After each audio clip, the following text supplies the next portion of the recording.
A while ago, I saw on the internet a $25 bug out bag made from the dollar store, and it came to mind that what else can be made from the dollar store? Well, for my next little project, I'm going to make a ghillie suit from the dollar store. So here we go. Let me show you a few of these things that we have here. Okay. First off is mesh utility bags. Okay. I don't know if you guys can see that or not, but what this is a laundry bag. Okay. Take one of these things out. I obviously went with the darkest colors I could get. Of course, there will be some spray paint probably involved, but anyways, what we have here is a nice net bag. Okay.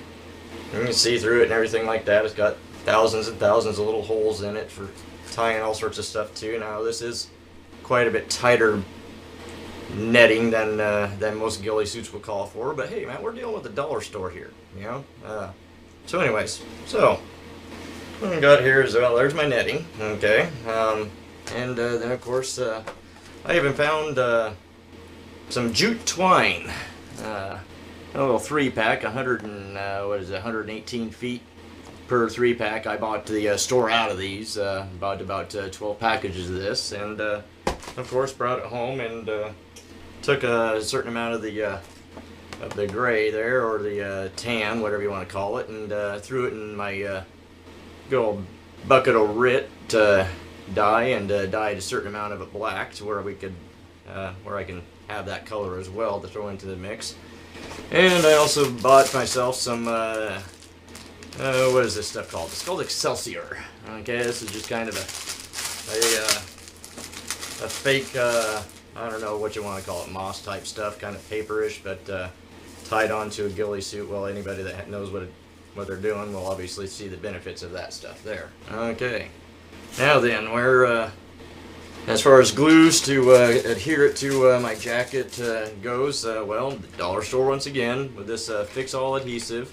Very much like a shoe goo. It takes a little bit longer to set, mind you, but hey, man, if you're going to build a ghillie suit, first of all, the thing that you have to realize is going to take time. So there are my, well, minus one thing, I guess, and then of course for my knee and shoulder and any chest padding, and we have this non-slip shelving liner, okay, which of course will adhere just quite well. There's quite a big chunk of it here too, obviously, and plenty to make knee pads with, and elbow pads and chest pads with, for all that crawling around you do with a ghillie suit on the ground. Now me, the only thing that I haven't got for my ghillie suit from the dollar store is an oversized hoodie. Now, yes, I know hoodie isn't the best thing to use because of the material, but frankly, I got this one for free from a lost and found at a bar. So, price free.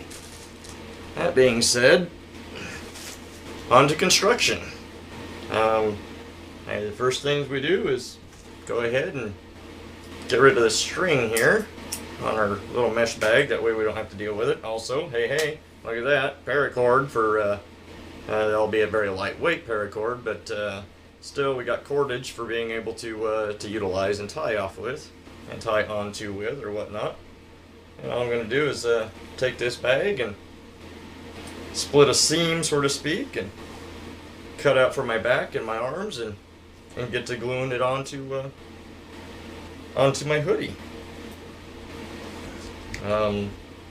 With that being said, I'm certain that you guys don't want to sit here for the hours it's going to take me to actually accomplish this task and the like, so I'm going to go ahead and shut the camera off for now, and I'll give you a little bit of an update from time to time. And of course, with a ghillie suit project like this, it does take time, and luckily I've got plenty of that.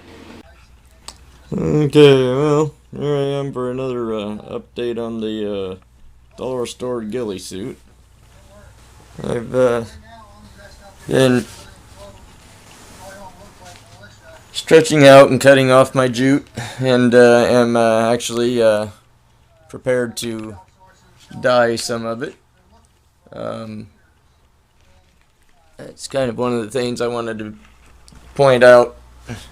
When you're dyeing stuff, especially in dark colors, black in particular, it is best if you have a vessel that you can fit your garments or whatever it is you're dyeing into and be able to boil it. The black sets better that way, and if you take a black coloring crayon and throw in the mix as well, it seems to help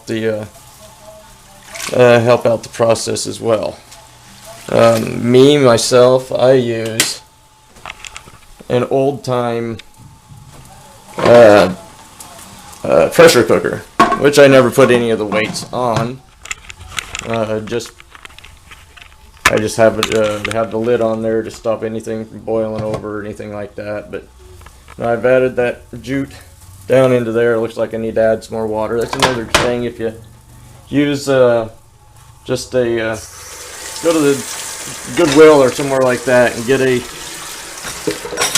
an old pressure cooker. You can just keep laying around that way.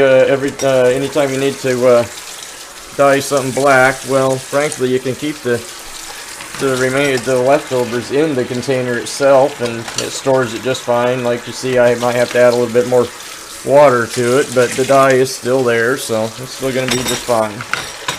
I'm going to let this boil for probably 20 minutes with the lid on. Add a little bit of pressure to help seed it into the jute, and hopefully it won't destroy it. There's on the other side of the stove, or on the other burner. Let's see if I can get my light to come on. On the other burner, I've got a home remedy for mice going on. That's some peppermint oil that I'm steaming the house with. Mice don't seem to like it. They can't smell their food source or predators. They don't seem to like to come into a place. But anyways, back to this. Now what I've done is, because of the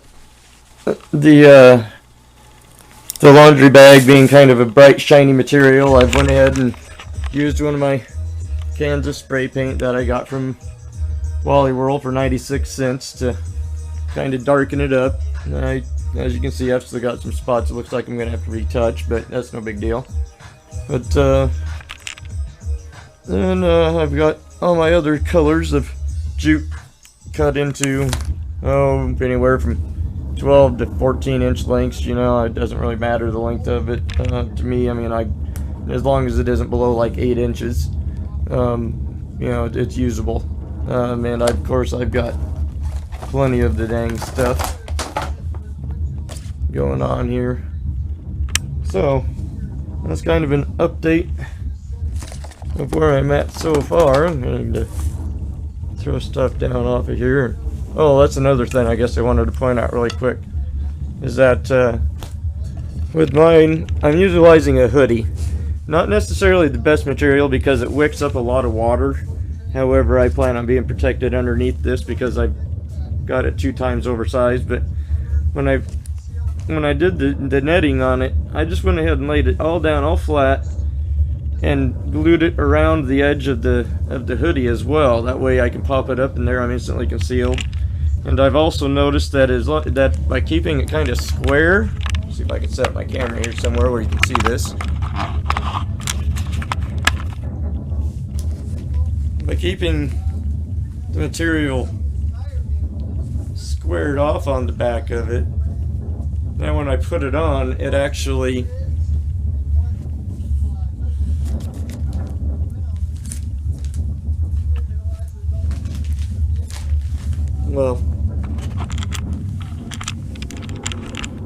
as you can see, it creates a totally different style silhouette. Especially if I put jute out on this as well. And of course, that's what we're trying to do. It also drapes over the shoulders as well. It's kind of neat in all actuality. And in the attempt to break up the human body pattern, which is very recognizable by other humans, and apparently that's what we're going to be about. Yep, well, that didn't work very fucking good. What did I do? Knock everything to the office?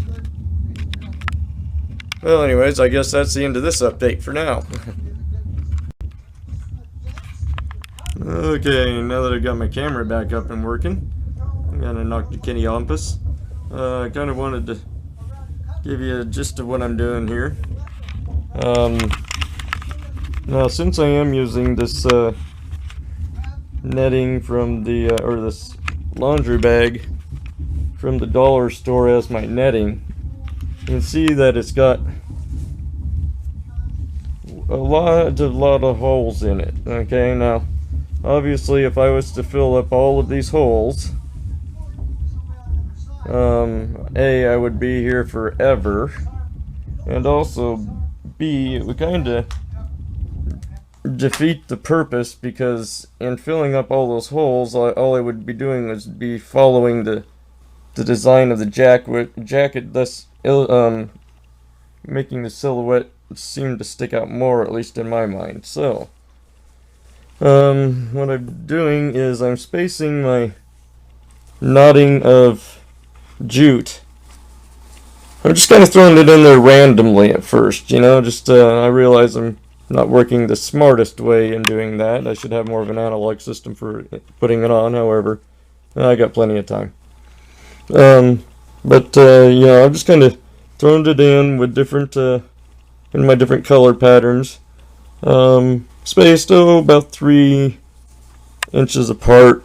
I'll probably end up filling in a little bit, maybe with some lighter bundles of jute, maybe some thicker in places, different colors, you know. But the main idea is or the point that I'm trying to get across is, don't go filling all of these little holes. You'll be there forever, and it'll just look like a gorilla suit, which, well, that's a basic human outline as well. Anyways, end of update for now, I guess.